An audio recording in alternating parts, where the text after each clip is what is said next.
The June 30th Public Utilities Commission agenda meeting to order, and we will do a roll call, please. Bayless. Here. Jay. Here. Wausau. Here. Anglin. Here. Let's all stand for the Pledge of Allegiance, please. I pledge allegiance to the flag of the United States of America and to the republic for which it stands, one nation under God, indivisible, with liberty and justice for all. All right, we'll move on to the approval of the agenda. Is there a motion? So moved. Okay, motion and a second. Any further discussion? Hearing none, all those in favor say aye. Aye. Those opposed, same sign. Motion carries. We will move on to consent calendar. So notice to public, all matters listed are considered routine by the commission and will all be enacted by one motion. There will be no separate discussion of these items unless good cause is shown prior to the time of the commission votes on the motion to be adopted by roll call. And we are looking for a motion to approve approval of bills, approval of minutes, and recommend surplus items for auction. Move to approve. Okay. Second. Motion and a second. Any further discussion? Hearing none, roll call, please. Bayless. Yes. Jay. Wausau. Yes. Anglin. Yes. Motion carries. All right, we'll move on to the 2025 audit presentation. All right, good morning, everyone. Good morning. Good morning. All right, so my name is Eric Smedrud. I'm with Clifton Larson Allen, the financial statement auditors. I'm here to present the results of your 2025 audit. So the first thing we'll cover is just the agenda on the next slide. So we'll go over our required communications, we'll go over the results of the audit, the financial results, and then cover key issues in summary, just to put the year into final bullet points. So on the next slide is our required communications. So under the generally accepted auditing standards, primary responsibility is to provide an opinion on the fairness of the presentation of the financials. We do look at your internal controls around accounting functions. We take a risk-based audit approach, and then based on the results of our internal control testing, we determine scopes and then look at a specific number of transactions based on those thresholds. So we can't really look at everything, but we give reasonable assurance that things are running smoothly. We communicated our plan to scope and timing of the audit in our statement of work. Your financial policies are outlined in Note 1, and we didn't have any unusual or new accounting standards to take account for in 2025. So it was generally easy year, which is nice for us. Next, we did look at our the management's accounting estimates and judgments. On the next slide. There were no unusual or unsupported estimates.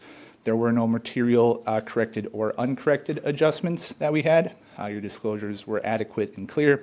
And then there were no disagreements with management. And then lastly, on the next slide, so we didn't know of any consultations with other accountants.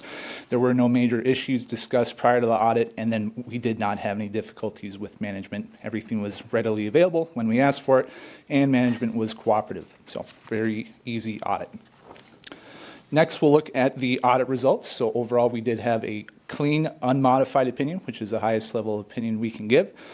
We didn't have any findings to report for internal control testing, so very good. And legal compliance, so we have a kind of a 7 area that we look at. It's a 25-page list of questions dealing with claims and disbursements, debt, the bid processes. We only had one thing to report, which was you did have a couple late payments throughout the year, so you have a 35-day window from receipt of getting the invoice. A couple of those did go over the 35 days, but you did pay interest as required by state statute. Next, we'll look at financial results. So this is the overall utility as a whole, so all departments combined. You can see that revenues, that top line, have increased as well as expenses over the last 5 years, but overall you do have a positive change in net position for each of the last 5 years. On the next slide is looking at the buckets by department for revenues. So electric, water, and wastewater. You can see that they're consistent between the 2 years. So no major changes. The next one is looking at expenses for the utilities. Again, very consistent between the 2 years. So nothing really crazy happening this year. Can I ask a question, Yeah. Mr. Chair? Yeah, go ahead. Sorry, you talk about invoices, some being late, and interest was paid on those. Why do we have late invoices, or why are we paying invoices late, and what is it cost for being late on, accumulative on all of those, do you know? Well, I think it's 0.125 or 1.25%. Mr. President. Yes, go ahead. So there's a 1.5% charge on any late invoice by day, up to a minimum, depending on the transaction, it's a $10 maximum charge on interest and 1.5% for anything that's over 35 days late. The couple instances where we were 35 days late, they were just on, in transition for directors, they were just on someone's desk, didn't get to the right process in the timely manner.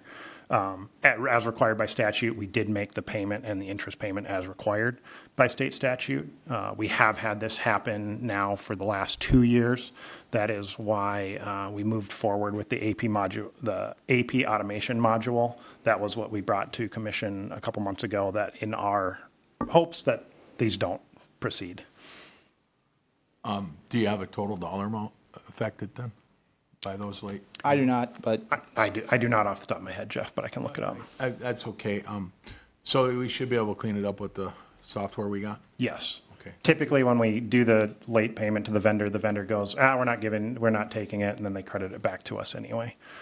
So, So it's just interest, there's no penalty? correct. It's just interest. Yep. All right, thank you. Sorry about the Yep. interruption. no worries. Any other questions? Okay. On the next slide, we are going to start looking back at departments individually versus the electric department. You can see increased revenues and expenses over the last 5 years. You did have positive change in net position for each year. You did have an increase in December of 24, and then, September 24 for electric, and then in June of 25, driving those revenues. And then there was an increase to the charge for your purchase power adjustment. So that's what was the main driver of that increase in expenses. Looking at, on the next slide, the cost and revenue per kilowatt hour sold, you can see that you did have an increase from last year because of those rate increases. The cost per kilowatt hour sold also increased because of that purchase power, but overall positive and generally consistent with the last year. So no concerns from the audit standpoint. Next is looking at the water operations. You did have a 20% increase in December of 24, so we did see a big increase in revenues from that. There were no rate increases in 25, and even though you did have a lower quantity of gallons sold, which caused the expenses to go down, because of that rate increase, you did have an increase to revenues. And over the last 2 years, you have had a positive change in that position, which is what we like to see.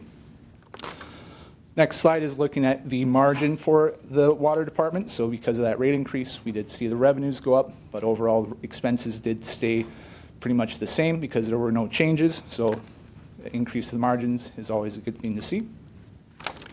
Next is looking at the wastewater. Again, you had a couple of rate increases, one in December of 24, one in June 1st of 25, leading to those revenues going up. Did have a higher quantity of gallons processed, so that's why expenses did go up too, but overall for the last 3 years, you have had a positive change in that position. And then now looking at the margin for the wastewater department, cost and revenue per 1,000 gallons processed. Because of those rate increases, the revenues did go up. Expenses did go down because you get increased efficiency because you've had improvements to your operating infrastructure. So did have an increase in your margin over last year, which is really good.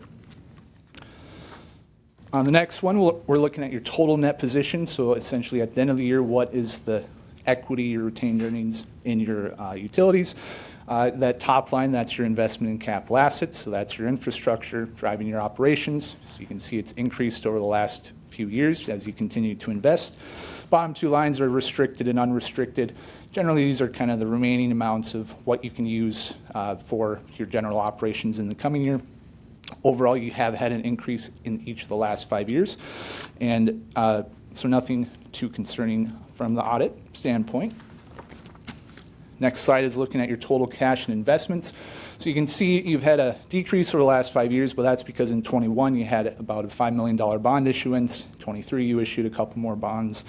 And in 24 and 25, you did have bond issuance as well that help finance the projects that are ongoing, but they weren't as substantial as those last, the one in 21 and 23. So no concerns, but you have had about a $1.2 million increase compared to last year for overall cash. Next slide. Do apologize. We missed some headers, so going from left to right, it's electric, water department, wastewater, then general admin and construction progress. You can see this is the total balances of capital assets for each of the departments. You can see over the last 5 years, you've increased most of the utility departments from infrastructure distribution system, your lift stations, your pump, sub-pump repairs. So overall, that going back a couple of slides, that your net investment as it continues to increase, you can see that here as well. And then the last couple of slides, so just general financial highlights. Electric revenues increased due to increase in usage for residential and commercial, and you had those rate increases. But just because of the purchase power going up as well, you did have about a $17,000 less operating income than last year. Water revenues increased, and so you had an overall operating gain of about $330,000. Wastewater revenues increased about $70,000, but expenses increased to $370,000. So overall, you had an operating loss of $430,000. But after your non-operating revenues and expenses, like sales tax, interest revenue, and expense, you did have a positive $1.5 million change in that position. So you're kind of supplementing those with those non-operating revenues. On the next slide, from high level, go forward a couple slides. One more. So overall, you had an increase in cash from operating activity, about $6.9 million this year compared to $5.3 million positive last year. Asset additions were about $5.5 million this year compared to $6.6 last year, but that kind of just changes based on the projects you have ongoing each year. And overall, you did have a positive cash flow. You had about $1.7 million of bond issuances this year.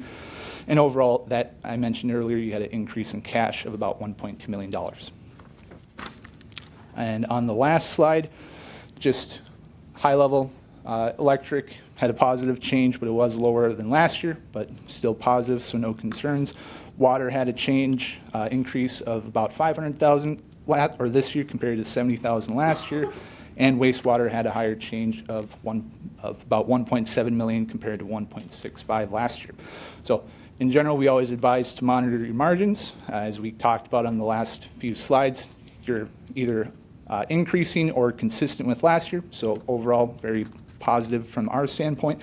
But as always, continue to monitor your rates for each department. That was all I had. Any questions for anybody? May I, Mr. Chairman? Yeah, go ahead, Jeff. I'm not sure if you can help me with this, and I know I've had a little feedback from Danny regarding our, I don't even know what the terminology is called, where we are now charging people when they use a credit card or a debit card. And I believe that was set up, if I'm not mistaken, in 2024, we looked at potentially having over $500,000 in revenue, and we didn't get anything. And then, of course, for 25, we estimated for this year to have, I think, 600,000. And I don't even know if that's gotten implemented. But where does that show up in your audit to show that we did not collect the revenue as anticipated from what we were going to collect on the credit card fees? Does that somewhat come into play with your audit? It does not really, just because, I mean, we talked with management. Danny, when did that, I know you had troubles setting it up, but when did it actually go into effect? So it went into effect, so we started collecting in 26. So commission made the announcement in 2024. We went back and forth with our credit card processor. That came to 2025 when we selected the credit card processor, and then they weren't able to implement until 26. But that is all in the operating expenses, so that would show up in the operating margin of the revenues and expenses. So by the end of this year, we should have the revenues from the credit card transaction fees will just offset the expenses that we have.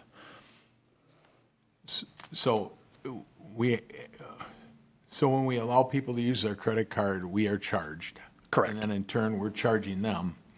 hopefully we're going to capture more than what we're being charged. Is that correct? No, our goal is to just capture what we're being charged, yes. Just to make it a wash? Yep. But when did that actually get initiated this year, that we started collecting revenue from people using their cards? March of '26. Okay.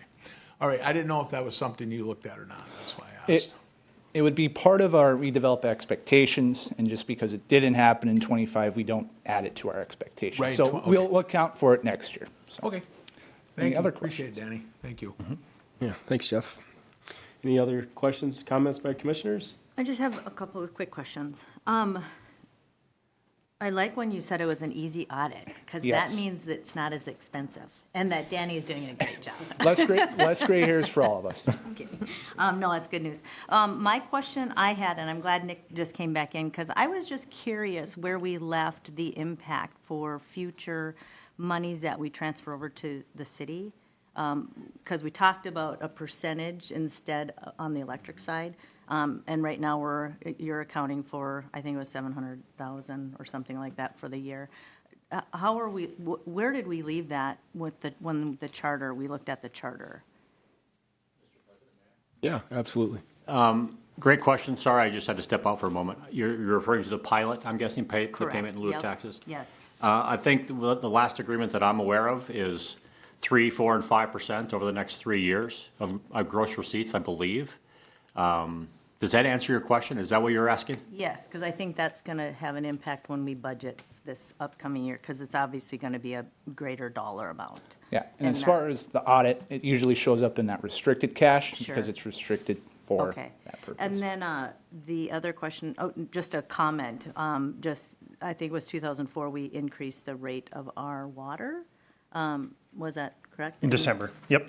Yeah, so I just, and just for history, I guess, I just wanted to say that was, we saw that in our water operations where we weren't, the margins, we weren't losing any money. So I'm really glad that we took that, made that move. I know that probably ratepayers aren't glad, but it obviously is paying for the services and the assets that we have. So just wanted to make a comment on that for those that weren't here in 2024, and looking at 2025, how important it is to look at our rates on an annual basis.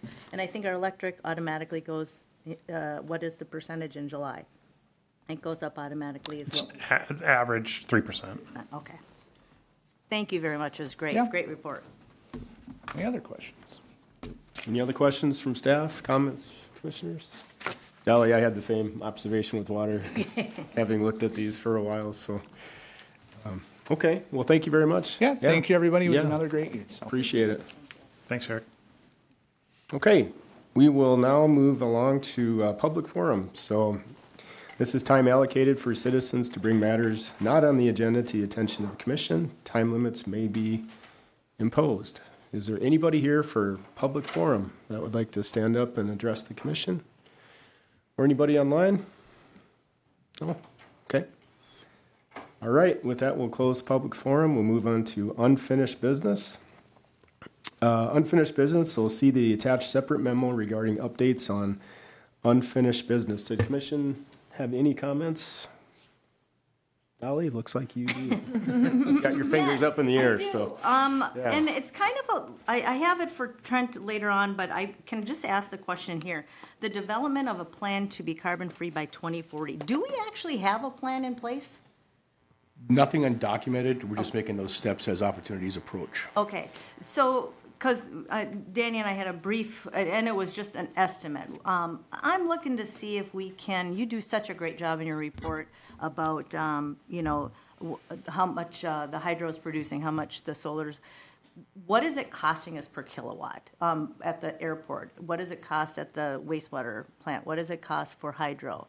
I'd just like to start looking at, because although the hydro looks like it's producing a lot of electricity, it's also one of the most costly ones for us to generate that revenue. So I'm just curious if we can, when we look at this, can we start looking at this, a plan, maybe getting something in place? What are our costs? What should we be looking at for generation as far as a plan or a program, just so we can start the conversation moving forward? That's my only input. That's great, thank you. Oh, and then the EV charging policy. Do we actually have one? Because we're No, not. we do not, nope. Okay, so it says completed in 2026, so we probably should remove that? I think it was the discussion was completed in '26. We did never, there was lack of appetite at that time to develop anything, so staff is ready to evolve something anytime commission gives that direction. Okay. Thank you, that's all I have, thank you. I think that's a good question, Dolly. And is there, I mean, just with the local customer that came in to address his situation, I think it makes sense to proceed with, if there's other utility providers maybe that have a policy we could take a look at, or whatever you would recommend that we start that process. Take that as an action item, bring Yeah. something back for you. I think that would be great. Yep. Thank you. Any other comments from commission members? Jeff? Yeah. On the item Dolly brought up regarding the hydro, I can't remember if it was Paul or Danny. I believe we either had email communication or discussion about the cost-benefit analysis, perhaps you might want to call it, and what is it costing us? What are we generating for revenue there? And when you look at the expenses, as Ali mentioned about the hydro, what are we gaining? And that, I think, goes back to, I don't know if you were specifically asking to see a report on the actual expenses, Dolly. I heard you mention those, but is that something that, I'd have to go back and look, and maybe Paul or Danny, I forget which of you communicated with me on that, but you look at the price of those generators now, and what you had in the report, it's how do we ever get out from under those kind of costs with the generation of electric and what we're selling out of there? That's where I'm at. Is it worth having it even? It's great to have the carbon neutral, but are we actually generating revenue after all of our expenses? So I don't know. Mr. President? Yeah, if I sure, can address go that. ahead. Great question, both of you. I really appreciate it. So one of the challenges you run into is the mechanism of how we compare these rates too. Would you like to compare them to our current PPAs that we have on different assets? Would you like us to compare it to the wholesale power market? These are some of the challenges we run into. We can slice and dice the numbers in multiple different ways, but to get a good true number, typically what we do is make a blended rate, and we compare that to the blended rate. Now, that doesn't always give a fair shake to the renewables. I will not sit up here and tell you that the renewable energy going forward will be cheaper than what we're buying today off the coal. That is not the case and will not be the case. Us to be carbon-free by 2040 will cost us more than we're paying today. So as we look at these projects, staff is definitely interested in hearing more from the commission on how you'd like us to do analysis on these numbers, because the different size projects are different scales of economy, different price points. So between all of the two solars we have right now, we have different PPAs on them, and that's due strictly to the size of those PPAs. So there's challenges for us to be able to give you a good hard number on the spreadsheet, but if you could give us some guidance on how you'd like us to prepare that, we'd be happy to do that. But there's lots of different numbers floating around that barrel, and to grab which one we need, it's right now, unfortunately, it's a more expensive one because we just can't buy the energy off the market going forward into 2040 unless legislation's changing. That's where we're at, and as of right now, we have had no indications of that changing. But those are great questions. I would love to hear how you'd like us to analyze that. Yes, Danny. Danny, go ahead. Additionally, we are waiting for bonding information to come back. So having lost the opportunity for funding this year with the state legislator, we are waiting for results from the bond council to determine what the cost would be if we went and bonded for the project ourselves. So we should have more information. I'm supposed to have that by the end of this week or early next week to present at the next commission meeting. Okay. Thank you. And we'll have some of those numbers, those cost benefit numbers for you, Jeff. Okay, and then on those electric turbines that the commission's been kicking around, of course, I understand the delays, but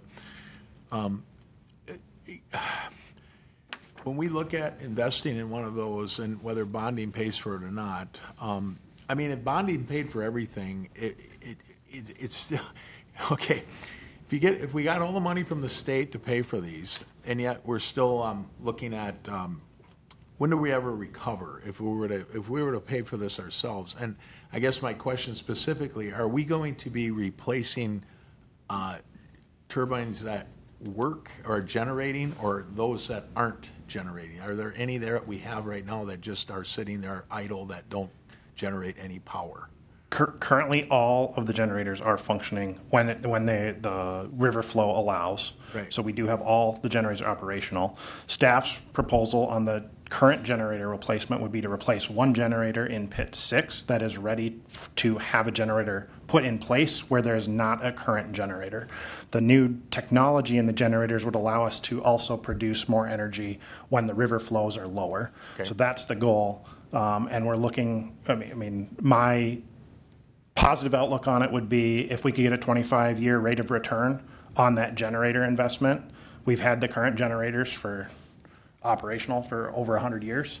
So that would be the goal would be if we could have something that looks to or appears to give us a return of about 20, 25 years. That would be a decision factor for probably a go factor. If it's beyond that, then we'd have to have some harder conversations.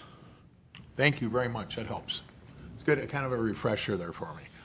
Appreciate it. Yeah, Dolly. And by no means am I asking for you to do extra work. I'm just looking at a guesstimate, a rough estimate, blended rate versus current market, just in preparation of establishing a plan to be proactive with the argument of 2040. That's all I was looking for. Okay. Okay, thank you. Yeah, the 2040 deadline too, it's interesting because nobody can tell me what the consequences are if we don't meet that, which is an unfunded mandate. And if we don't do it, what happens? Nobody knows the answer. It's like we have a law that if it's violated, nothing happens. So if we thumb our nose at the legislature or governor, and what's going to happen? But anyway. Yes, Danny. For information for the commission, so right now the state of Minnesota did have currently in their request for proposals to determine how the state was going to get to their 2040 mandate. So staff's anxiously awaiting what that report will say so that we can use that for information and decision making. What does that mean that the state, how are they going to reach? They don't know how to implement their. So the state is hiring engineers to determine how they can meet the 2040 mandate that they've imposed on themselves. And that was in an RFP earlier this year.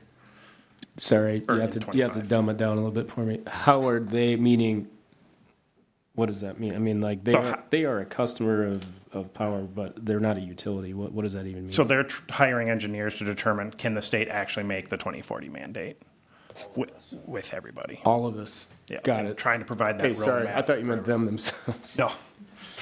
Not a lot of it makes sense, but okay. Yeah. Okay, well, and yeah, I mean, I think to Dolly's point, it's just more projections about where we would anticipate where wholesale power is going. And the other thing is the life expectancy of the renewables we actually have. So what's the remaining life of solar that we've already have in our portfolio? So yeah, when you really think about it, it's kind of overwhelming, but yeah, thank you for putting that together. If a commission member would be interested in sitting down with staff and maybe outlining what that looks like, maybe just reach out to Danny, Paul, whoever. So, okay. All right, any other comments regarding old business? Okay, great discussion, thank you. We'll move on to item B, change order number 1, 2026 galvanized water service line replacement. Project number 2, Paul. Thank you, Mr. Chair. At the May 26th commission meeting, the commission authorized staff to negotiate a change order with DeChantel Excavating to expand the scope of project number 2, which is our project up in Northeast Brainerd, to add in approximate 19 additional service line locations for replacement. This was based on our current budget status. As seen in the agenda request, the cumulative expense or estimated expenses for all 3 of our lead or galvanized service line projects is right around that $2.3 million amount, which leaves approximately $400,000 in funding available to use on additional replacements. We sat down with staff and identified an additional 2 blocks of service line replacements on 2nd Avenue Northeast. And we also identified a handful of active service lines or active leaking service lines that we felt would be justified to add as a part of this 19 additional replacements.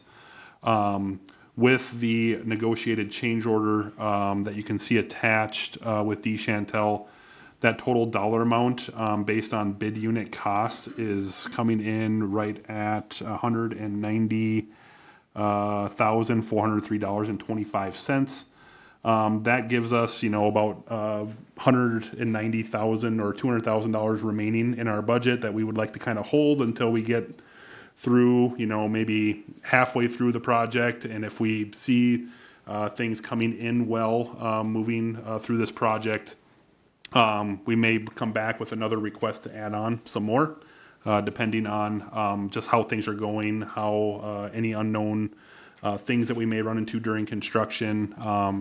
With these types of projects, there are a lot of things that do come up during construction. We do have a contingency line item or an allowance item that every contractor was able to keep in their bids to cover a lot of those unknowns. But at this time, staff would like to at least authorize these service line replacements for 17 additional galvanized service line replacements for project number 2 at the total change order cost of $190,403.25.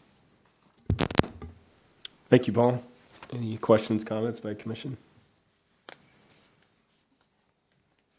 Is there a motion to approve? I think I might have asked this before, sorry if I may. Yeah.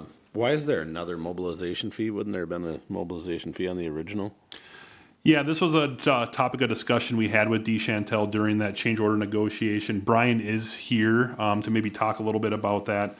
The way Al DeChantel did his original bid, his mobilization cost was basically a baked-in, I would call it, expense to bring his equipment to each additional site, from what I understood from that conversation, and maybe Brian can expand on that a little bit, based on the conversation you had with DeChantel during that time. Yeah, I guess being a local contractor, and this isn't, I guess, your typical, street utility where you haul in a lot of large equipment and it's at the site for a long period of time. So I guess he has some coordination, has some bonding costs and some incidentals that maybe isn't just hauling equipment. And so that's what was our discussion with him, is that he's kind of got maybe some administrative costs per property along with, getting to each, but he wanted to kind of treat each property as a separate, I'll say small project that adds up to a larger project.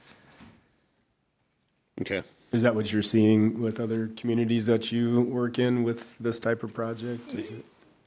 Yeah, it's, there's some overarching, bond and some other costs that usually goes into mobilization, but, he's local and he's gonna be going with like a mini excavator or a drilling rig to each spot. So I think it's a, legit, argument. Good question, Corey. Okay, any other comments, questions? Mr. Chair? Yes. I'd like to make a motion to approve change order number 1 in the amount of $190,403.25.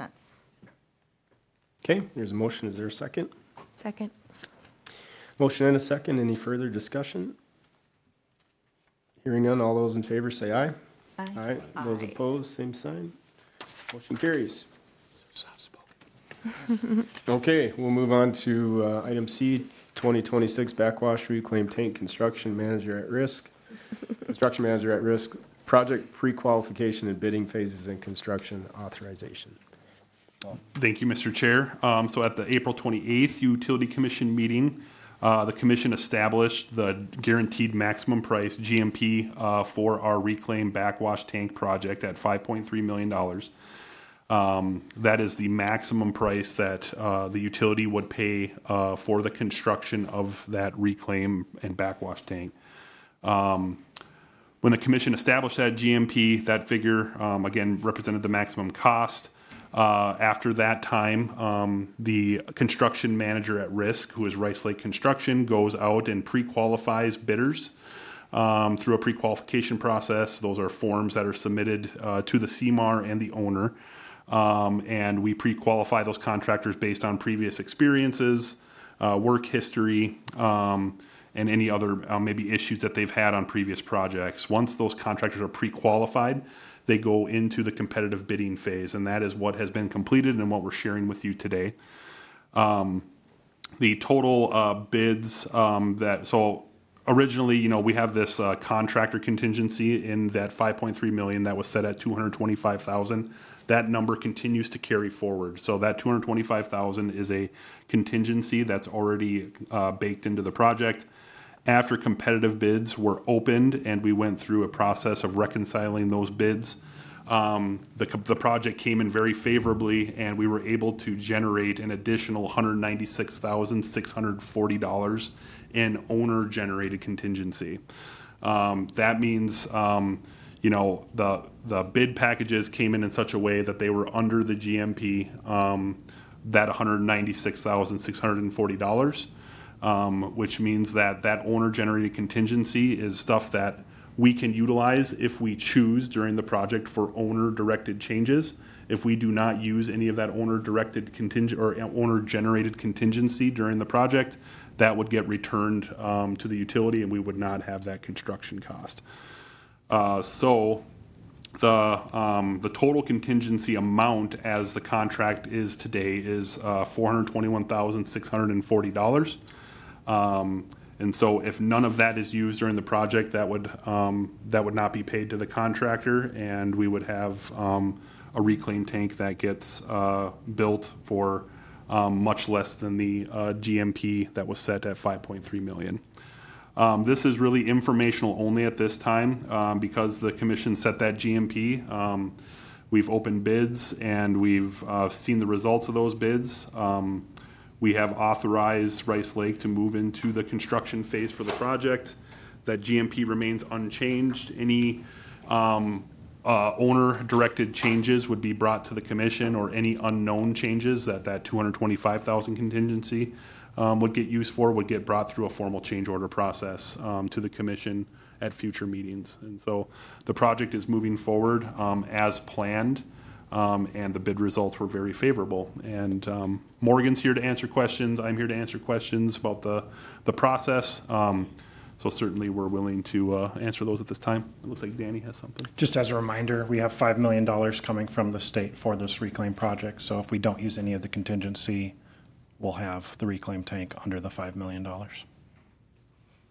Great. Thanks, Danny. Thanks, Paul. Comments, questions? Dolly? I can't play poker. Apparently, I have this. He knows my cues. No, actually, I'm really excited. Is this our absolute first project that we're using? It'll be interesting to see this thing through. I love that you can pick out the specialties of different contractors and get a bid price for that, rather than one contractor and then having to sub it out and having that overhead. So this will be interesting to watch, and I'm really excited for it. So that's all I was going to say. You bet. Jeff? If there was a reason we needed to use the entire contingency dollar, both on the owner and the contractor side, would we still call it a guaranteed maximum price? The guaranteed maximum price is set at 5.3. That is the maximum price that we will pay for this project. And so even if we burn through all the contingency and the contractor has additional expenses on top of that, that is unless there's owner-directed changes that would go over and above that 5.3 million. Okay, so if we had a change order and it exceeded, or change orders exceeded the contingency dollar amount. Correct. Okay, we still could go over that if we agreed to.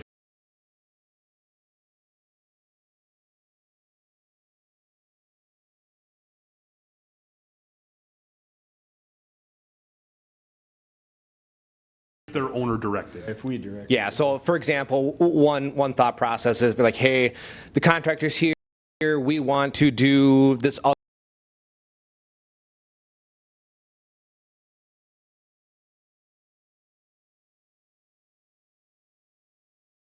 $100,000 change. That's an owner-generated change. We could utilize the owner-generated contingency for that, or issue a change order for the project to increase the contract amount by that dollar, by that cost. This is where the at-risk portion for is kind of the money that they bill for their risk as part of that. That's why we work with them to set a GMP. And once that GMP is set, they're locked in at that price, right? Unless there's changes. And so that's where that at-risk portion comes into play, is if they find that, hey, they missed something in the bid, they're the at-risk. Does that answer your question, Jeff? What if our design missed something? If the design misses through that and we figure out what to do, Okay. that'd be something for us to sort out, yes. All right. He Just, just wants it included. Why even talk about it now, right? It's not an issue right now, so. you feel the nervous tension up here. You want me to cut Jeff off? Because I can. I'm willing to answer any questions the commission might have. I do have to say, echo Dolly's comment. I mean, this is exciting. Thinking back to the interviews and just our expectation for the process, it's great to see where we're at today. So thanks to you and staff, I know, and Rice Lake. So great job, everybody. And I think the team for the contractor is a really solid one. We've worked with a lot of them before on various projects.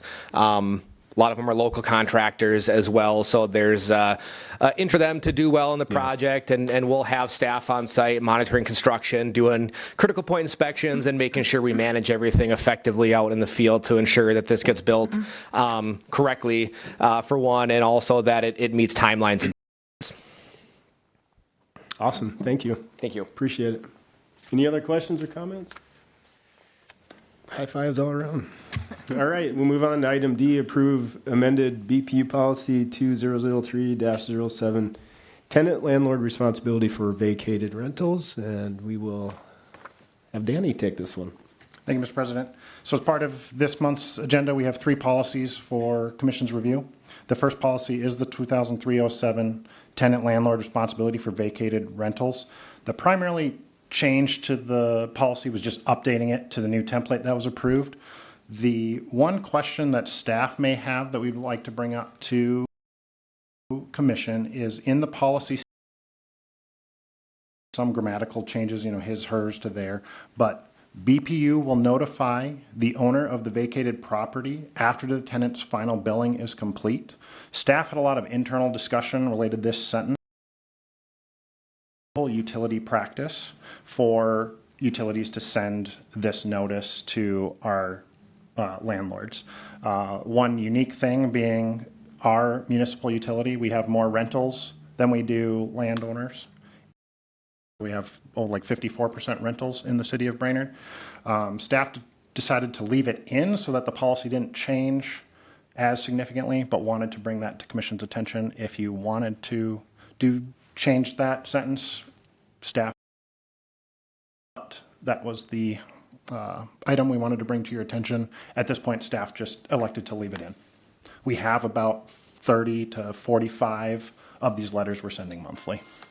So Danny, if you could quantify the amount of time above and beyond, maybe other than a typical utility, what would you say how much time and staff do you think that takes up?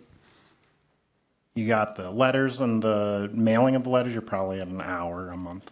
So it's not. Okay. Other questions, comments from the commission? Other than staff would prefer to leave it in, is what I'm hearing, just as a checks and balance. Staff was split. We left it in so that the policy didn't change significantly, but I think depending on members of staff who you asked, it would be a 50-50. We could pull it out, we could leave it in. It was completely up to Commission.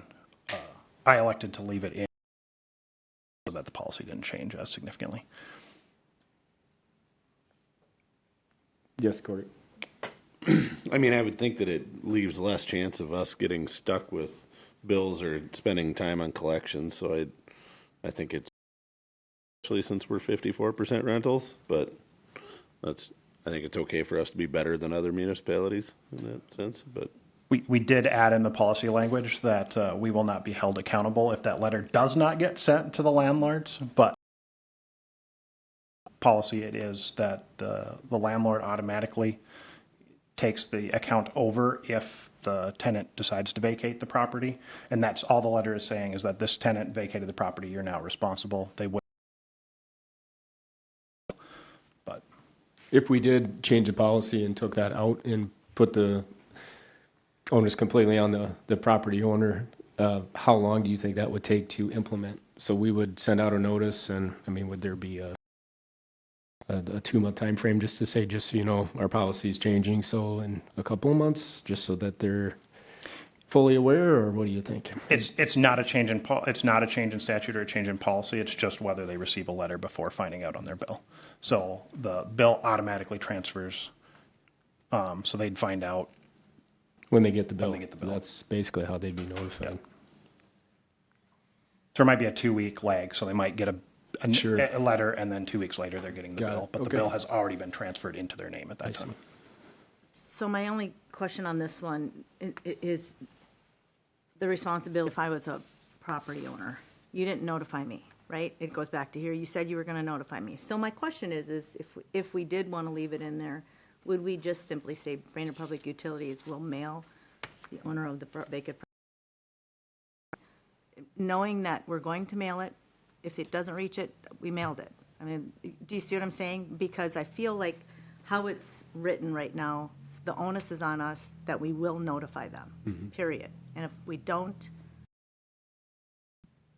I mean, it's something that we do as an additional service, but I don't want it to fall back on us, is where I'm kind of going with that. I think we're covered under state statute, so it automatically, there's tenant landlord rules that it falls back on the landlord, so there's no issue. And then in procedure number 8, we have failure of the property owner to receive notice from BPU shall not relieve the property owner of responsibility for the utility charges incurred. So that's where I'm covering us on that side. And I would be if staff feels comfortable leaving it in, if it helps us in the long run.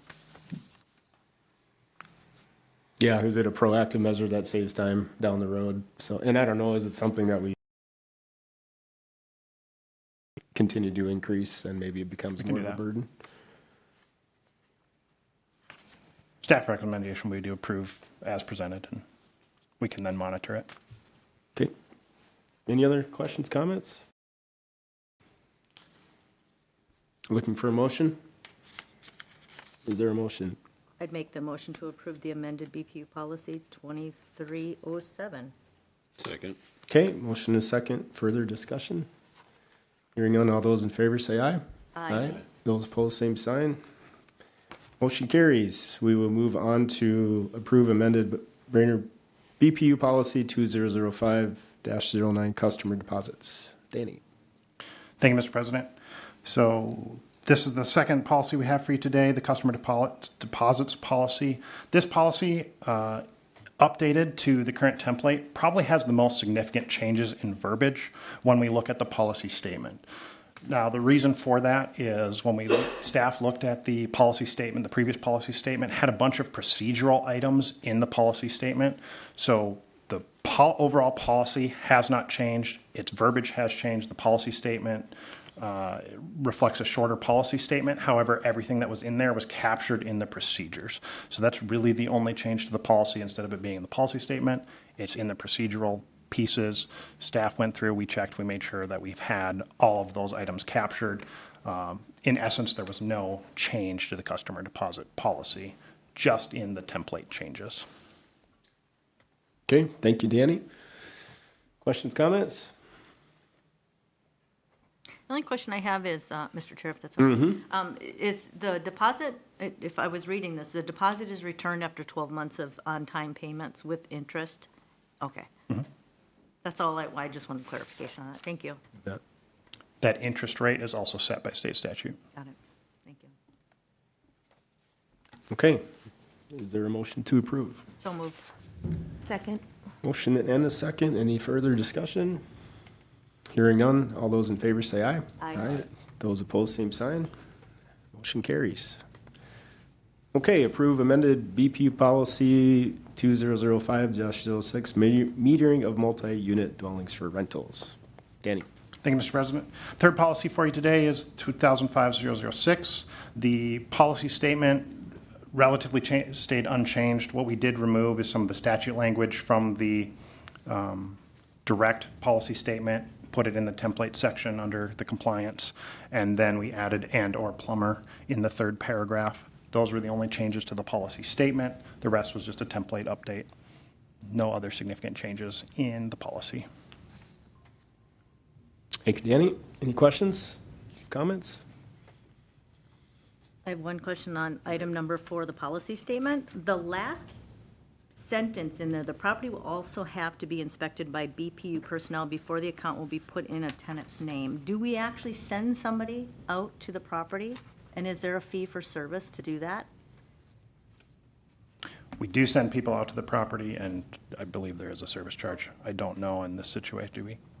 I'll look at you.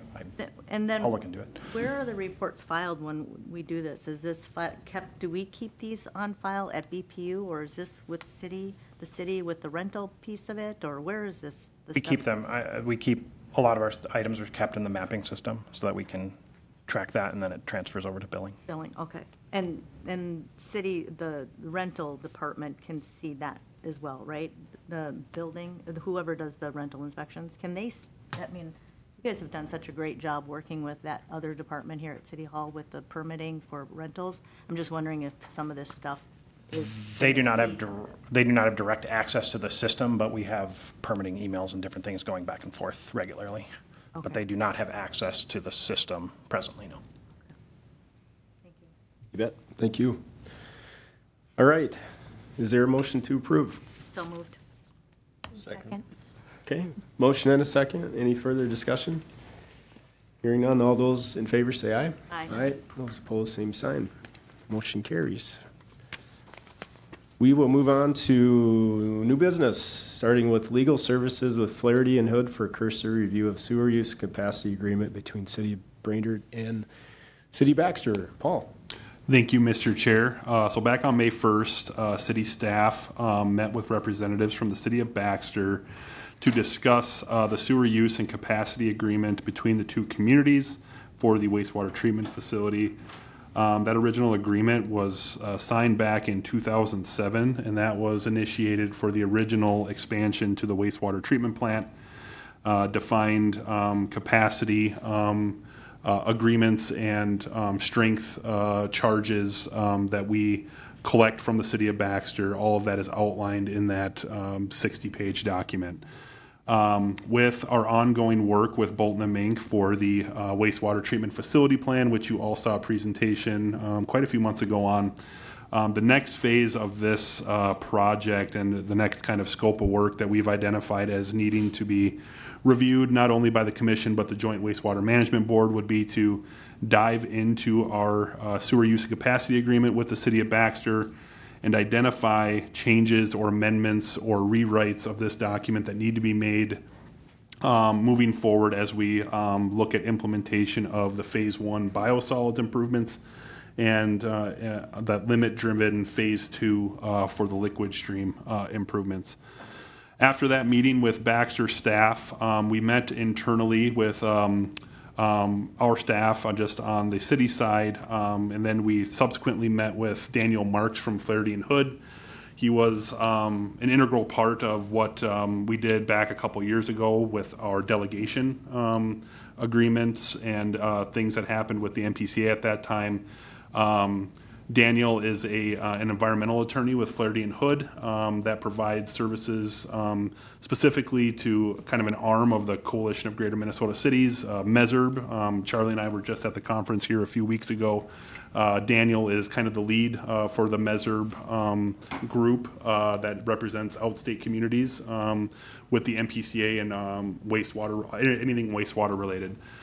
We did meet with Daniel, talk this over with him. He's very familiar with our agreement between the two communities, along with being familiar with the delegation process that we went through. We talked to him a little bit about how he would see this process moving forward. He's done these quite a few times for other communities that have these types of sewer use agreements. His suggestion, and actually what came out of the meeting with Baxter, was to have each of our attorneys review the document in entirety and suggest recommended changes. And since that time, meeting with Daniel, we felt it prudent, and we've sent communication to Baxter that we'll take the lead on the first review because it is our facility, it is our wastewater treatment plant. We would work with Daniel Marks to review the agreement, provide an outline of recommended changes, either that law changes more on the technical side. We would work with Bolton and Mink on a memo that we would send over to the city of Baxter with kind of that roadmap outlined for their attorney to review. At that time, once we've all had a chance to kind of calibrate, we would call a joint wastewater management board meeting and kind of lay out that process and schedule moving forward on what needs to change, what are the timelines associated with updating the agreement, how many joint wastewater management board meetings do we need to call to kind of negotiate our way through the agreement to finally come to a final document that would be presented to both the commission and I'm assuming the Baxter City Council at that time. Daniel provided us his fee schedule. Since we are a part of MESRB, we get a discounted rate on his services at $285 an hour. Daniel indicated that he thinks he needs about 10 hours to do this review and provide a memorandum for staff to review. Staff is requesting that the commission today approve that expense at the estimated cost of $2,850 to kind of get this process rolling, at which time we would get that memo, review it from staff level, and then send it to the city of Baxter for their first review of what we send them. That's what I have at this time. If there's any questions, I can certainly answer those at this time. Thank you, Paul. Any questions for Paul? Comments? Yes. Dolly? I know that that group has met on several occasions, so we're not taking anybody by surprise with the findings as of right now. I mean, we have discussed this over and over and over again as to some of our needs. I appreciate a third party doing this first to get, the ball rolling. What I don't want to do is take somebody by surprise, and then we're in a disagreement, arguing match between attorneys. So we're going in there. I mean, I'm trusting that the outcome from this group, these group sessions, that nothing is really going to be too much taken by surprise, right? We've been communicative with the city of Baxter. Nick and I did send an email over to Brad Chapoulis with our planned or intent to bring this to the commission today, to hire Daniel Marks to do this work for us, and what the expectation would be for them to receive something from us for their attorney to review. And that's where we left that original meeting, was each side needs to have their respective legal counsels review that agreement in its entirety and provide feedback on changes that are necessary. I just appreciate leaving the communication open between the two cities. It's a big project, and so it's pretty important to do that. Thank you very much. Yeah, I agree, Dolly, and it's nice to see the proactive measures you've taken, and sitting in the and being part of the joint wastewater management board meetings. It's been great communication between both communities and really good representation too. So, yeah, I really look forward to the findings here, and I think it's great to reach out to somebody to try to quantify what the projected use is for both communities. Just as a general note, Mr. Chair, if I may, Bolton and Mink's current contract for wastewater facility planning, we had that scoped in for a technical advisor. So Bolton and Mink will be our technical advisor. A lot of times these agreements, they end up with the engineer or the technical advisor doing a lot of the redrafting work and providing that work to legal counsel to review.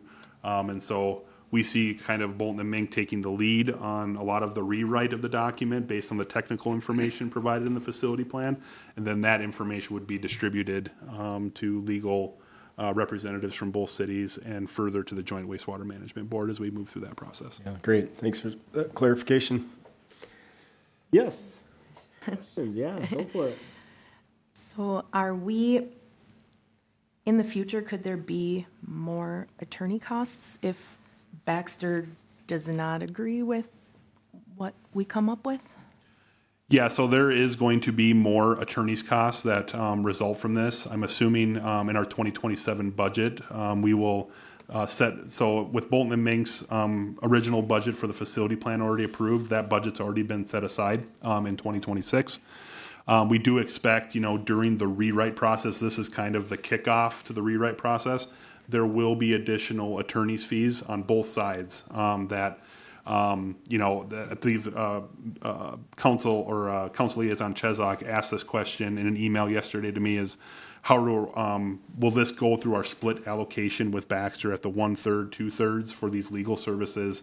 It's staff's opinion that our legal representation on both communities should cover the cost of these services entirely with each community that's being provided the services, rather than the 1/3 and 2/3 split, because we each have our own legal counsel that we're actually rewriting the agreement that 1/3, 2/3 split came from. And so there will be additional costs. Our plan is to budget for those in 27. We think that this process will take us probably up through the end of the year to get in front of the Joint Wastewater Management Board and lay out that roadmap.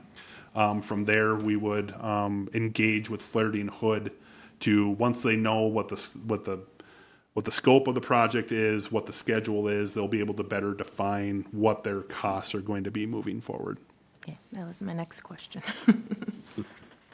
Mr. Chairman, Yes, Jeff. there's always legal costs. I mean, the city had to take on a special rider with the League of Minnesota Cities when I got elected, just for liability issues, so. Sure. Corey, you had a comment? Just to make sure, so this is this more of a retainer, or is this a set dollar amount, or is it not to exceed, or? It's an estimated dollar amount. He estimated 10 hours. We're asking commission to give us a little bit of flexibility on that. You know, obviously, if we're up at 20 hours, we would probably bring this back, but he estimated right now, just based on his previous familiarity with the agreement, that it would take him 10 hours. So right now it's estimated hourly. And they would, if they start approaching that $28.50 amount, it's something we can bring back to the commission. But until they get into it and really start diving into it, it's hard for them to put a fee not to exceed on it, because it's such a large document. There's a lot of data to go through. There's a lot of research and laws that need to be looked at. I would prefer that the commission not set a fee not to exceed, give us a little bit of flexibility to move around a little bit, but that's that estimated hourly cost at $28.50.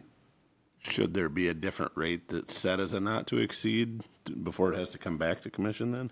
We can certainly do that. I mean, if you set that at $3,000, and that way, if we are approaching that number and it's taking them longer than what they anticipated, we can set that up at that $3,000 amount, but that's certainly in the. Maybe you already stated this, but is there an anticipated time frame? We want to kind of move on this as quickly as possible. So Daniel kind of stated that he would be able to, once he gets approval, to probably get this pushed out in a couple of weeks.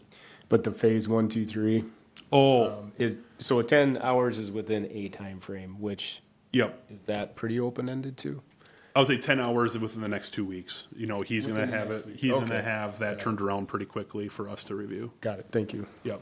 Okay. I mean, phase 1 biosolids, we talked very preliminarily about working through some preliminary design next year, potential construction in late 28, you know, call it something like that. And so, you know, there's quite a process here to work through before we get to that point. But.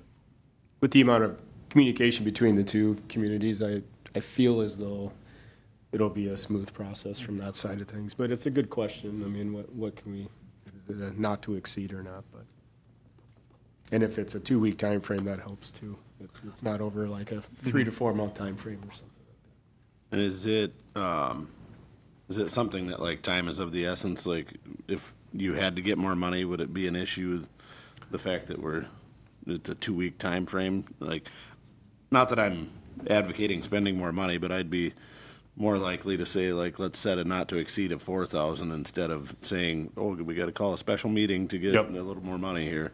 I mean, I'll say I'll trust Daniel's judgment and his estimate. I mean, usually they're a little bit conservative on that. And so, you know, I think if you wanted to set a fee not to exceed, I would put it at 3,500. That gives him a few additional hours. If he does run into snags or things that he needs to do some deep research on. But I'm pretty comfortable with Daniel's recommendation and what he had stated that day when we met with them. He seems to have done this quite often for other communities, and so I think he's got a pretty good handle on that. And his familiarity with our community as well. Yep. Okay, all good questions. Any other questions, or is there a motion?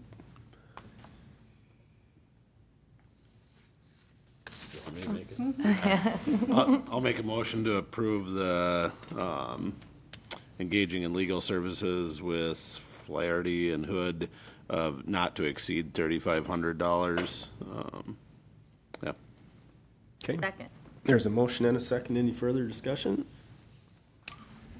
Hearing none, all those in favor say aye. Aye. Aye. Those opposed, same sign. Motion carries. All right, move on to item B, discuss Crowing Power infrastructure service territory boundaries. I bet you this is Trent.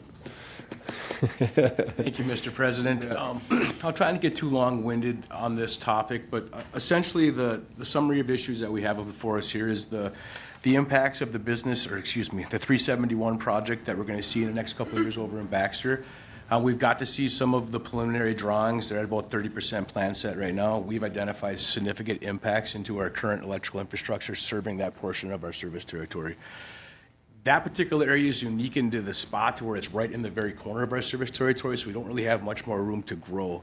The overall impact of this project is going to eat up some of the commercial lots that are currently vacant right now that would have potentially been load for us to serve in the future. And with the roundabout coming in, that those are not going to be available anymore. And there's actually a couple buildings too that we haven't been serving inside of our service territory that Crowing Power has. And what that's called is service by exception.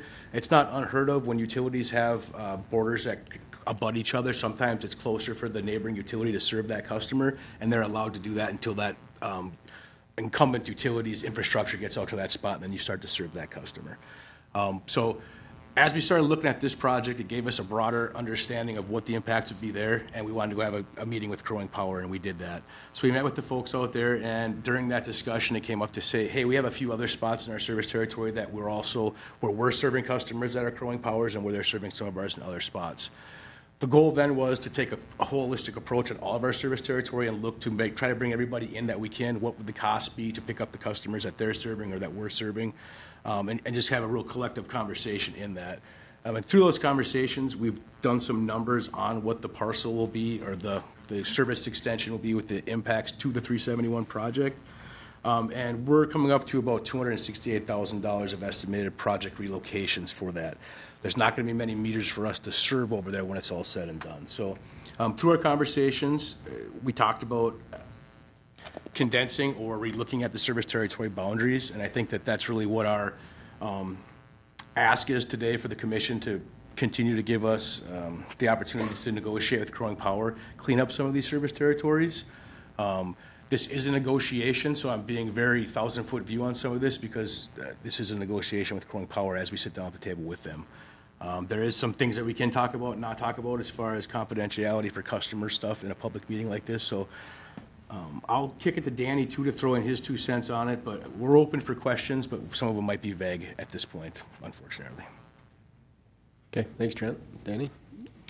So, excuse me, as we look at it, I mean, staff's recommendation is to go forward with negotiating, giving up some service territory and giving up some customers. That's our kind of feel at this point, and having that 371 boundary be the demarcation point. It's just a clean cut for the relocations. When we look at the relocations, when we have roughly a percent and a half of a margin that we're running with in the electric department, at $268,000 on every $100,000 we're making, we're getting $1,000 to $1,500 back. So by the time we paid off $268,000, we're looking at 260 years. So the load we would gain and the revenues we'd be giving up, from a financial perspective, it looks better to unfortunately give up customers, which is weird for us to say being a utility that wants to sell electric, but that's what staff's kind of opinion is looking at it. And then we're gaining some of those other customers right now and cleaning up all those service territory boundaries, which is the advantage. To Danny's point, if you look at the screen right now, the stuff you see in the hashed black part, those are Crowing Power customers that we're currently serving up on Riverside Drive.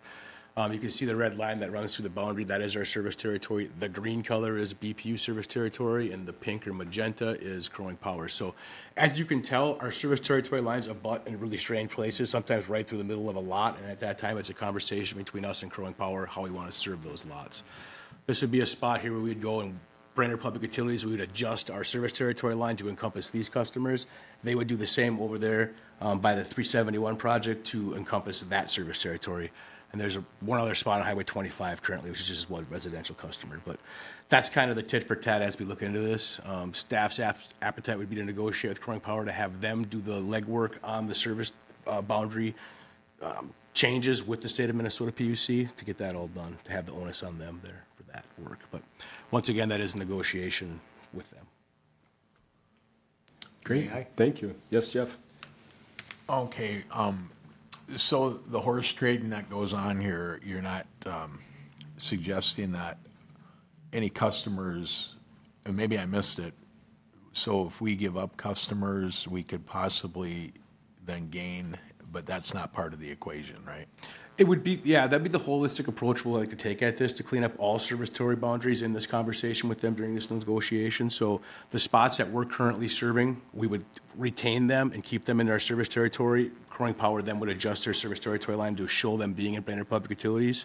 We would do the same on that 371 project on the other side. So there would be essentially a trade-off. Correct. Okay, and then you kind of indicated some administrative costs you may negotiate that they take on with the. That is correct, yep. All right.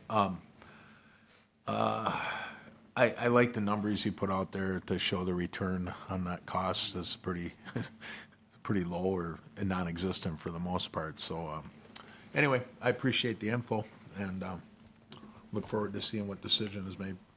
Yeah, just for Commission's narrative, our underground facilities typically last about 60 years in the ground. So when we put that 200-year mark on replacement costs, we would never actually be able to pay for this cable in its service lifetime. Great, thanks, Trent. Danny? Commissioners, any questions, comments? Yes? I understand the Highway 371. I'm having a little bit of trouble with the State Highway 25. Is that one that we would be giving up to Crowing Power? Currently, right now, Crowing Power is serving that customer, and that is inside of our service territory. So that'd be another net one for us. Okay. I appreciate the, again, proactive approach. And also the numbers, I echo Jeff's comments. It's just nice to know, the numbers of it as well. When we look at these projects, with being inside a confine of a service territory and we get island like we are in this situation, it is hard for me to have these words come out of my mouth that we think that giving up service territory is a good idea, but it just doesn't pencil financially for us in this situation. Now, if it was anywhere else in our service territory, we had room to grow, or if we weren't losing those vacant lots that we were hoping to get revenue on in the future, that really kind of ties our hands together there is where we're at. Well, it's a great opportunity with the project to capitalize on the timing of it. It does give us a nice clear boundary into Baxter too, so then our service territory line would be I keep saying business 371, instead of having us trickle over to the west of 371, similar to like what you see up here. We have the same type of situation going over there where this one we serve, they serve, so it would clean up that boundary. That will help us with outage restorations, both for us and them. It'll help for emergency responses to get the right utility company going to accidents or things that happen that way. So there's a lot of benefits to it, but it is very hard for me to say as your electric director.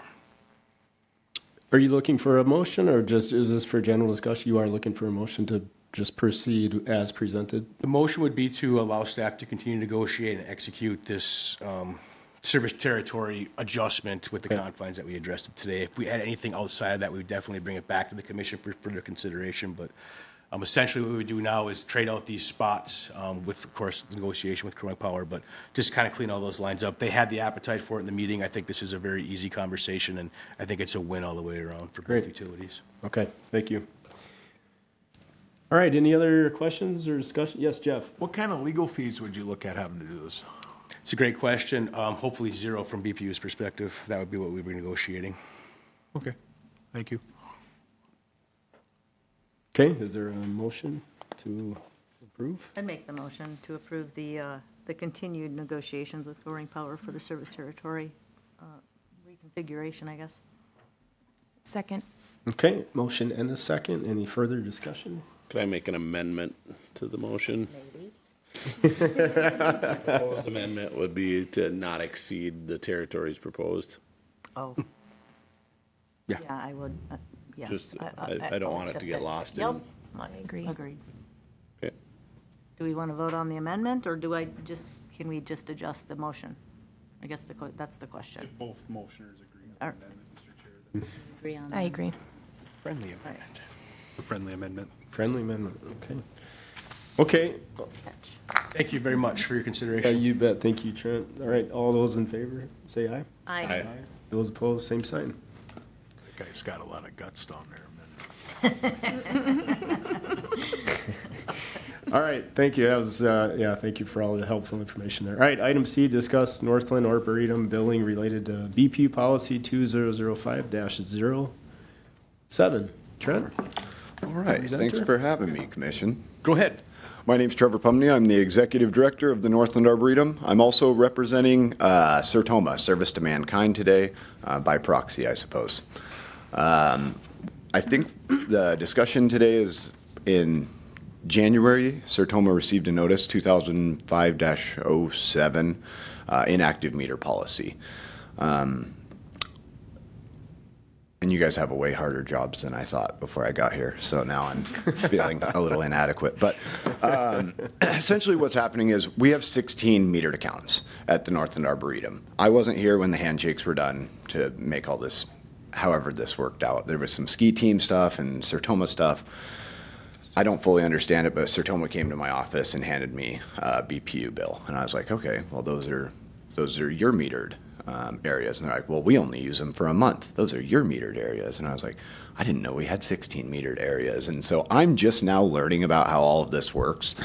When I ran the quick napkin math, we were looking at like 16 meters at $30. And at first it was like, whatever. And it's like $500, like $500 times 12 months. We're like $6,000 potentially. Thanks for Trent and Danny for sitting me down and explaining exactly what the intent of this was. I didn't understand the intent of it, and now I understand that you have to maintain these when people aren't using them. There's a ton of maintenance that goes into these things, and there's miles and miles of this stuff laying around. So I totally understand now.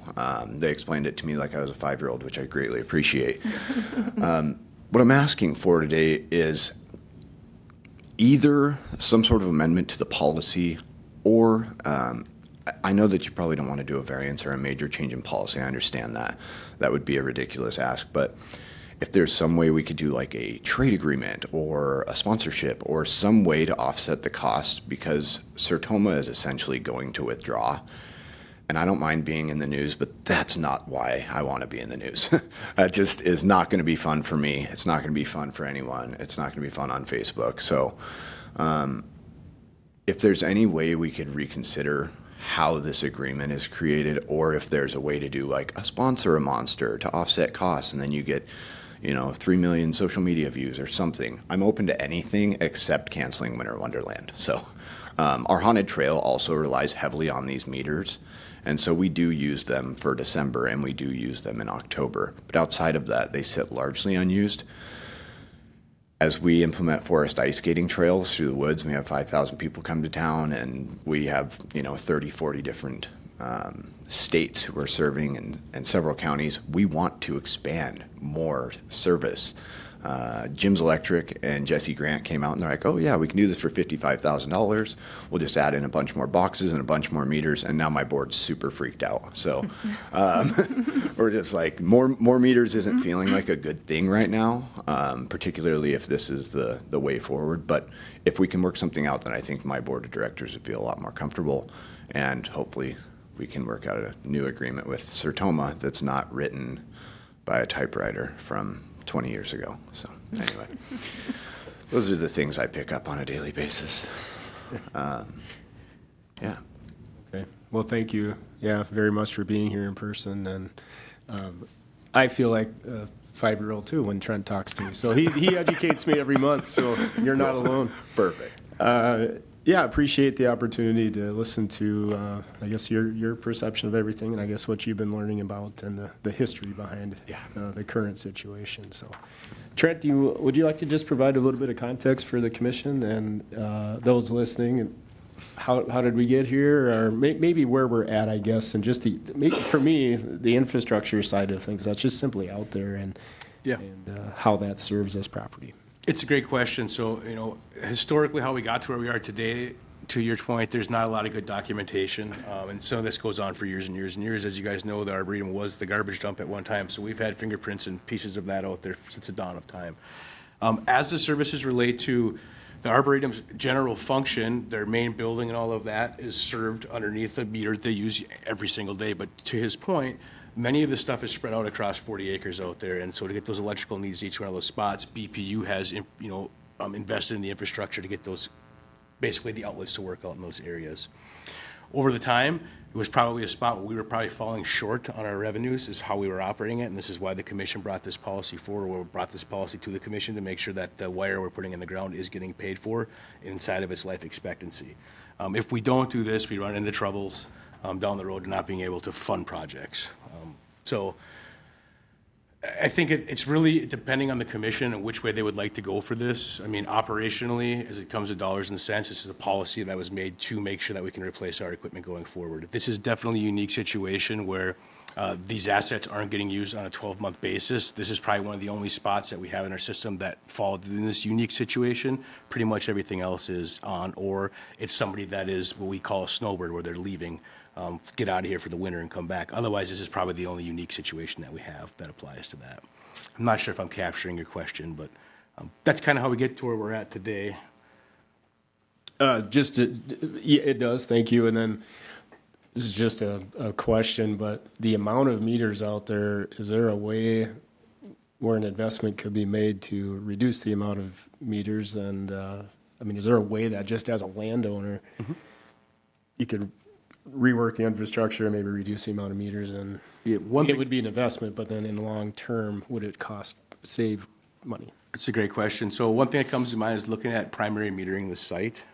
We have other sites that are primary metered, similar, like the high school is a primary meter account for us, where we step that voltage down, we have a primary meter, and then after that metering, all of that infrastructure inside the high school lot proper is their own equipment, their own to do maintenance on, theirs to operate and own. What typically happens then is there's not a lot of high voltage contractors around. They just tie materials back to us to go in and work on something. So if a transformer would fail at the high school, they would call and say, hey, do you have a transformer? How much does it cost? When can you get it to us?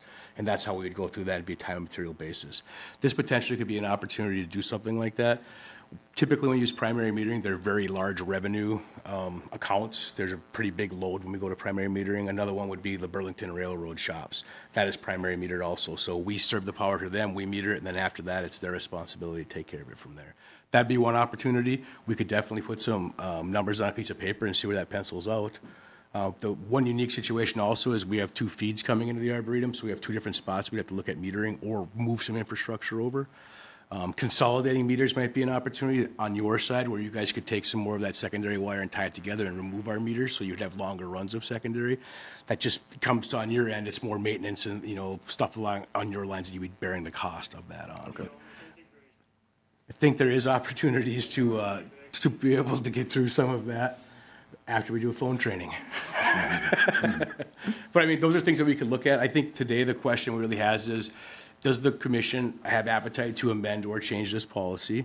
And if so, what would that look like? If not, the commission certainly could direct staff back into work at this and have us put some more numbers together and maybe do some more brainstorming on what that may look like. I don't know exactly what their needs are other than a couple times a year. So we could dive into it a little more and probably flesh it out and get a better outcome for you here. But there's a lot of pieces that would have to be turned over to investigate it. Has Jim's Electric provided any kind of creative thoughts of similar to what we're saying? Maybe to clean it up and reduce the number of meters by any chance? No. Nope. Okay. I know that they serve the Sertoma. Sure. They do all the maintenance. They do everything in kind. So anything that's on a Sertoma specific meter, they do all of the work leading up to Winter Wonderland. That's not the case for Haunted Trail. We contract it with Jesse usually, or Jim's Electric. Mm-hmm. So it is kind of an unusual thing where we really are just a facility rental for Sertoma. They rent the facility. They do make a donation at the end of the year, but generally speaking, it would be like if anybody came out to rent the Arboretum, it would be a similar agreement. The difference here is that Sertoma assumes the power load whenever they're utilizing it, since it's a full month rental. I think that's where this got really confusing is they received the billing for that period, but it was always zero the rest of the year until the policy was enacted. And then they started getting the bill every month, and their treasurer reached out to me like, what is this? I was like, I have no idea. I've never seen this before. So it doesn't actually come across my desk. So that's how we caught it, was they reached out to me and they said, here you go, buddy, your bill. So Who's on the bill? Who is? Sertoma. Sertoma is the, Mr. Chairman? A lot of moving parts. yeah, sure. confusing one. Yeah, Jeff. Could somebody just give me the number? What is, there's a monthly fee of $30 for the meter, right? Correct. 30-ish. Meter, yep. They're paying that every month, but they only use it once or twice a year. So they're paying the load for the months they're using it. But the question is, are we going to waive the every month fee? Is that what the question on the table is? That's correct, for the meters, yep. For the meter, For 9 okay. meters, yep, Okay, and our policy says whether you use it or not, you're paying for the meter. correct. Okay? Yep. All right, thank you. And that policy change was enacted earlier this year, 2026. Yep, January 26. Yeah. What was the dollar amount again that this is annually for them? So annually, you're at $30 a meter. So if we want to take out like the 10 months, so at the total meter, the 17 meters, you're at like $48,000 to $5,000 a year. And that'd be at 10 months of the inactivity when you look at Haunted Trail and Sertoma, right? Yep. So for the haunted trail and the skate trail and future programming, let's just say, and using the existing property there, how many meters would you say are used for that? Like for Arboretum specific programming? And what I'm trying to get a feeling for is, what will you need now moving forward for just electrical infrastructure that supports your current and future programming? And also, just because I don't understand, or I'm not really sure, but do you charge admission to utilize the skating trail? And so there is some revenue that's being generated by these activities out there? Yep. So currently we don't have lighted ice skating trails. Okay. That was kind of a sticking point with our residents because right as everyone gets off work, we have to close. So everyone gets to enjoy this. If you're from out of town and you're from the cities, you come in, it's great. I get to go forest ice skating. It's awesome.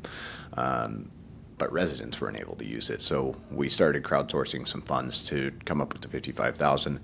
That would add new meters.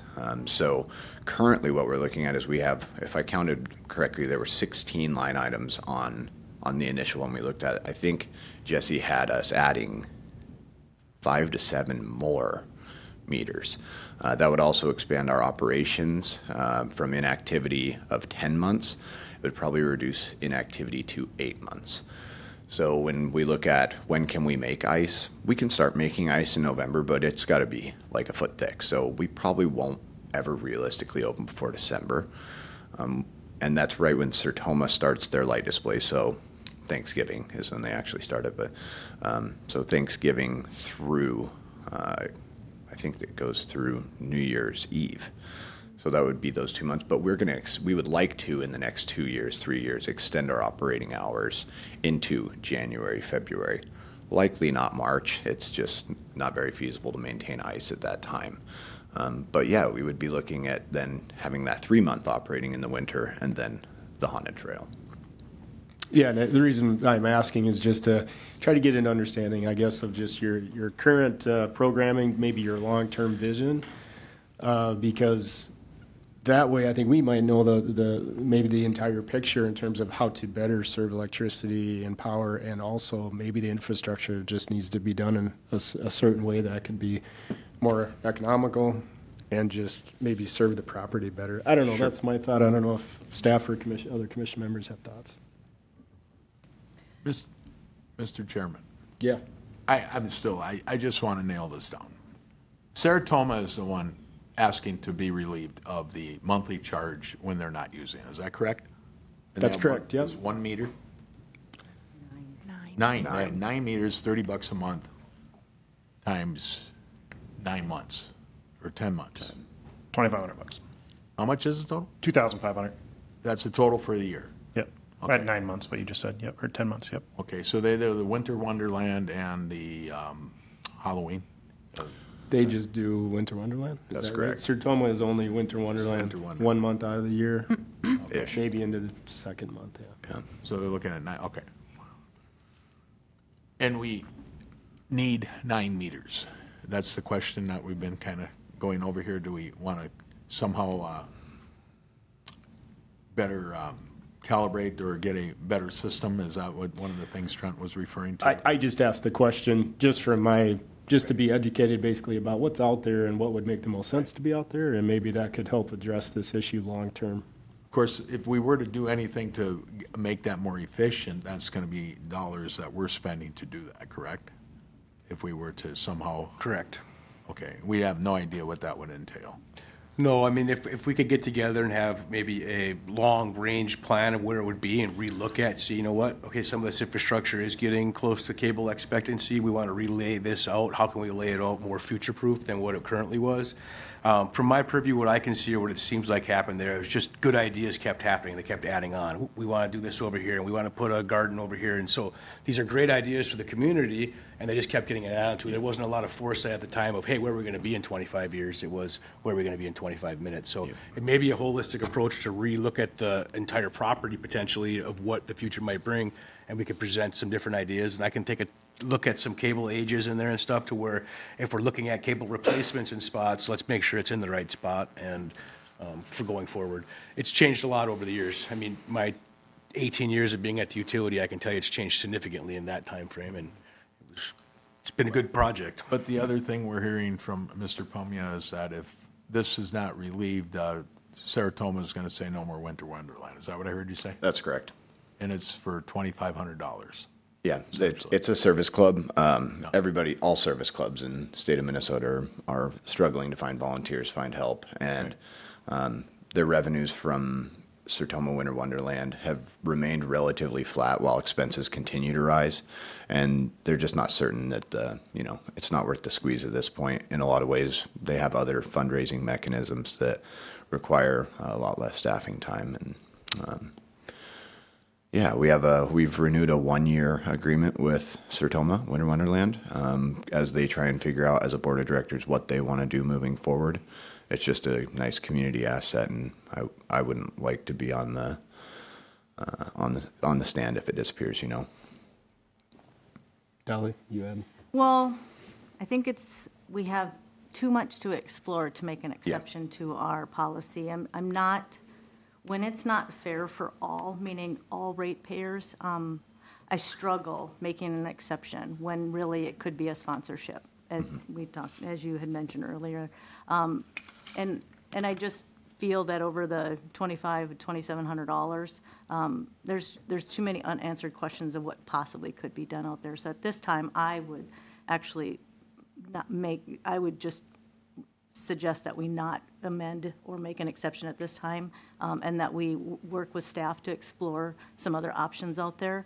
I just, I look at what the city does give it to Arboretum, and I do look at what Baxter gives to the Arboretum, and I know this is the Arboretum, not Sertoma. I get that. But at some point, the Arboretum is able to use some of those meters also. So hopefully, you are quite the visionary. You have what you have done out there is beyond amazing.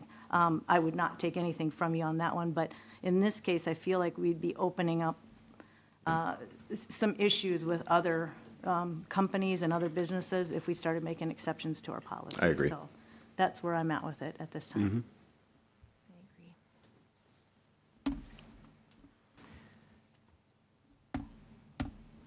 I think it would also be interesting, what Sertoma and maybe Jim's Electric would have to say, just as far as their ideas. If they don't have any, then okay, but if they have something to offer in terms of an idea, or again, just as we take a look at the current situation and look forward, just to hear from them, I think just some productive solutions would be a good part of the conversation. So I agree. Speaking on behalf of BPU here, I think we're all ears in terms of just thinking about how can we better serve this property and how we can collectively move forward. Perfect. I I agree with you, Dolly, though. I think that's a good position for today anyway. Great. Well, thanks for having me. I greatly Yeah, appreciate it. Thank you. Thanks for being here. Yeah. Thanks, Trevor. Anything else as far as action on that? No. Okay. All right, with that, we'll move on to staff reports, starting with city administrator report. Nick? Thank you, Mr. Chair. My written report is attached. Just as an aside, we have 2 senior positions that we're hoping to have filled in July. I think one is virtually a done deal, just waiting for a start date. And the other, we're awfully close, so we're looking to get those filled by the end of July. But lots going on. We're out cleaning up some debris this morning based on the last 24 hours. I know the street guys and the park guys, well, the street guys were started getting calls around midnight, but it's a busy time of year. As the report reflects, there's a lot going on in all the departments, but I'd be happy to answer any questions if you have any. Thank you, Nick. Any questions for Nick? Okay, awesome. Thank you. All right, with that, we'll move on to HR Director Report. Brittany? Yeah, thank you. My report is attached, and I have nothing further to add, but I can answer any questions you may have. Okay. Any questions, comments? My only question, can you, when you, under the new hires promotion for city, HRA, and airport, can you identify whether they're a new hire, I mean, can you, because I know all of the wastewater, those were all promotions, but, then I looked down at Lee Anderson, I'm not really sure, because it's 713. So, I mean, can you just identify when you, I don't know if it's a different font or just a note behind it? Yeah, I can split them out moving forward if that Awesome, thank you. is what you'd like. Yep. I've felt the same way. Just a note that it's a new hire. Yep. Appreciate the report, though. Okay, any other questions, comments? All right, thanks, Brittany. Public Works Director Report. Thank you, Mr. President. My written report is in the packet. Went into a lot of detail on current construction progress. Pursuant to the City Council's request, I also added in some sections regarding just pending potential change orders on projects that are kind of out there right now, whether we're in the negotiation process with the contractor, whether it's a known ad item that we haven't gotten to the negotiation process yet, but that's something that the council requested that I started putting into my report so that everyone is aware of some of the things that are happening in our projects. But besides what's in my written report, if there's any questions, I can certainly answer those now. Thank you, Paul. Any questions? Just one, under the major capital construction projects, the lining of I think it was the lining, we've got some contaminated soils. Can you tell me, so is that an expense on BPU because there's contaminated soils that we're dealing with? Or Is that the 210 project? Yeah, Dolly? yes. With the water main? Mm-hmm. Yeah, so we have to switch water main materials due to the contaminated soils in those areas. So yes, that's an upcoming change order that we're working with R.L. Larson right now on processing. I guess the question I'm asking, maybe trying to get to is the contaminated soils, do we know the source of the contamination? Is it the railroad? Is it the state highway? I mean, I'm just looking for, like, when you sell a gas station, if the tanks were contaminated, you're responsible for the cleanup. So if there's an additional expense, I'm just wondering if we know the source of contamination. I will say there's probably 100 sources of contamination on the 210 corridor, and that, some of those date back to the early 1900s, right? Dry cleaners, gas stations. It's these sources that we're dealing with right now are strictly the diesel organics, the gas range organics, the volatile that have issues with PVC water main. And so they're very few and far between. So one of them we identified is at 8th Avenue Northeast. We've already made that switch. That was kind of a time-sensitive one. We're working through right now with SRF to identify the other areas in future phases of work and what the quantity of materials we'll need to switch. We think it's only about 2 or 3 areas right now. So we'll be working through that with SRF and then finally with R.L. Larson to come up with a change order price. But some of that work has already been done. Thank you. Thanks for the clarification. Yeah. Okay, any other questions, comments for Paul? I just have a comment. I didn't expect to have to read a report that took me that long to read. There's a lot of details. Well, the city council asked him to add a lot more to it from what I heard.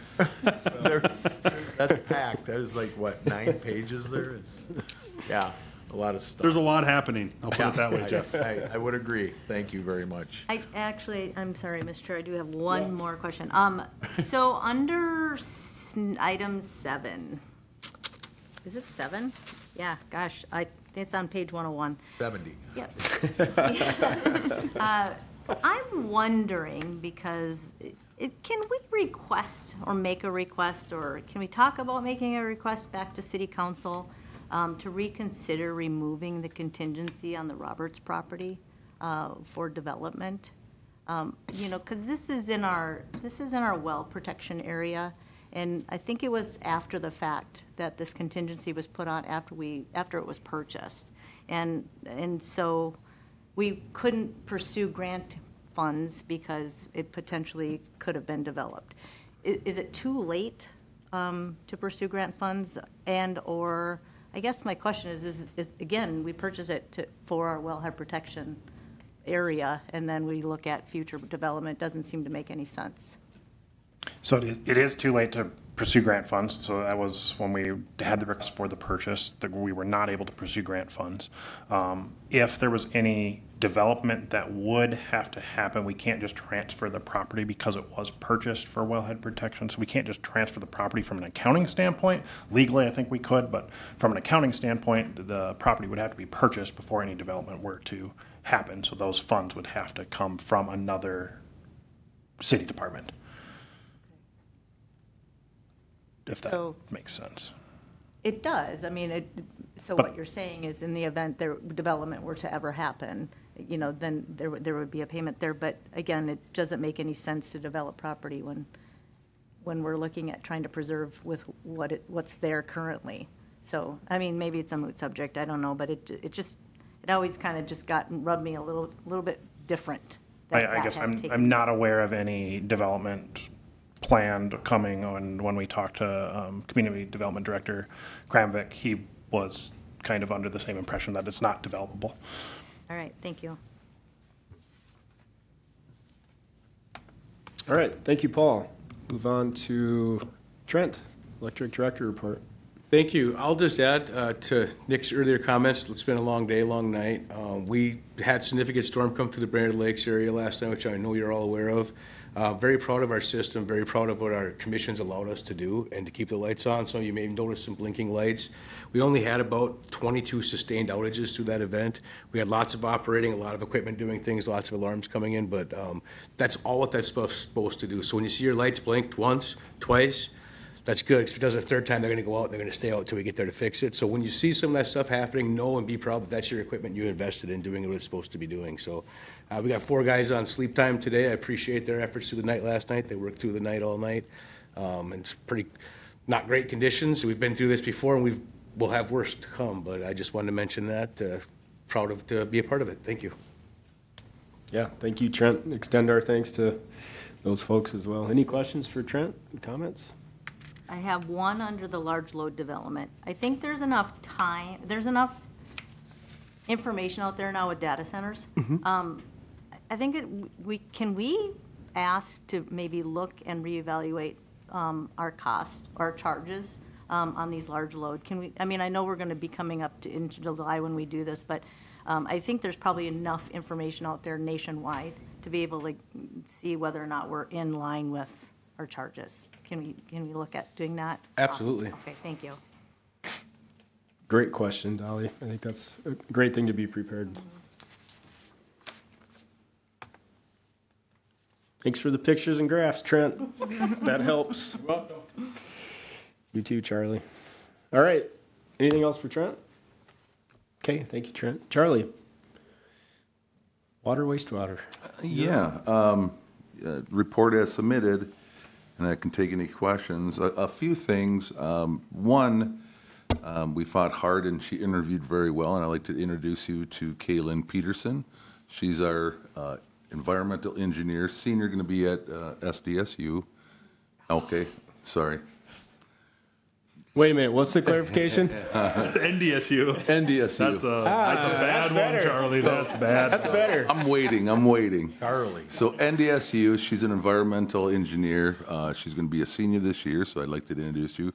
She has been working with the water and wastewater operators along with operations. So I'd like to introduce you, and any questions for her, I would be subject to ask them and make her do some public speaking.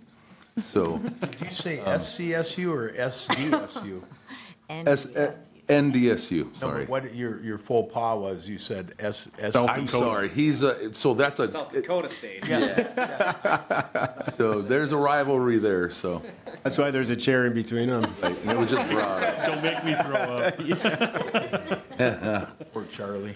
So there's Kaylin for you. Another thing to note, we did receive a drought warning here on Thursday, late Thursday. We'll be initiating our DNR supply plan. The goal on this one right now on the upper Mississippi headwaters is to do the 50% over January's production. And currently we are at that after flushing. So we'll start to walk down that path as it progresses for the drought that we're seeing in the upper Mississippi headwaters.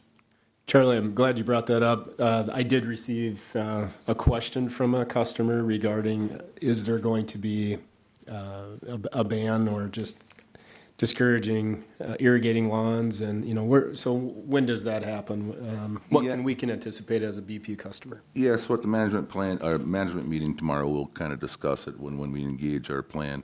Right now, we're at the active goal for the warning stage.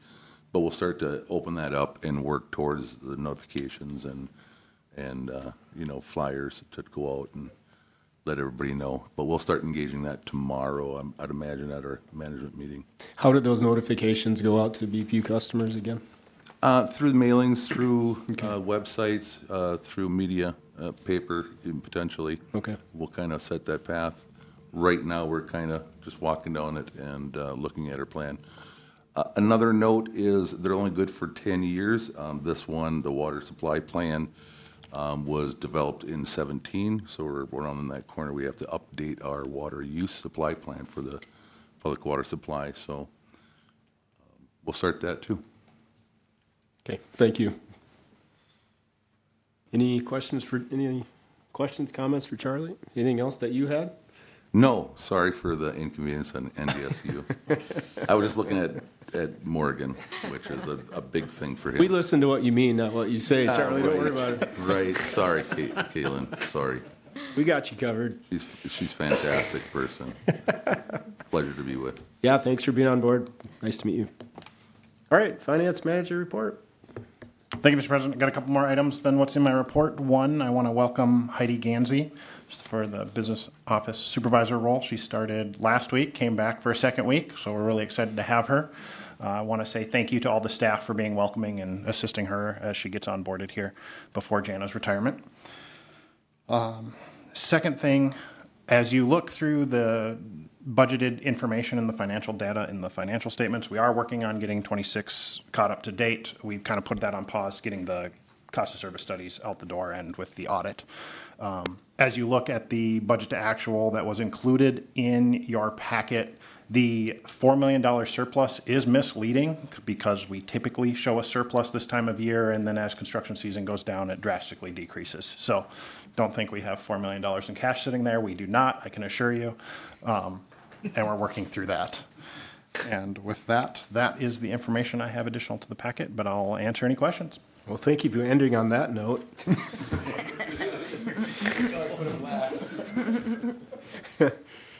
Any questions for Danny? Comments? Great job with the audit and with your team, so. Thank you. I will pass that along. Yeah.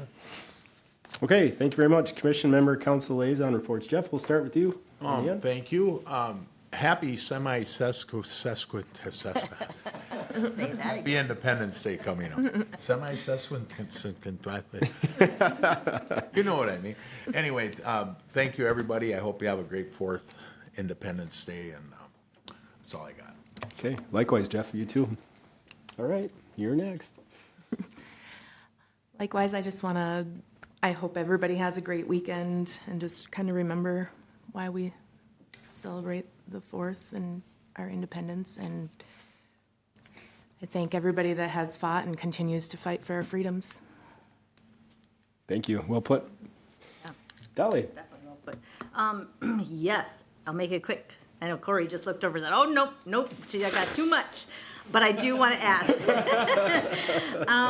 I had the honor of presenting to the National Association of Realtors Committee regarding the growth in housing in Brainerd. And, you know, sometimes you're in the thick of it on a day-to-day, and I'm looking at staff, you guys are doing it on a day-to-day, you don't really see it until you look back 5 years.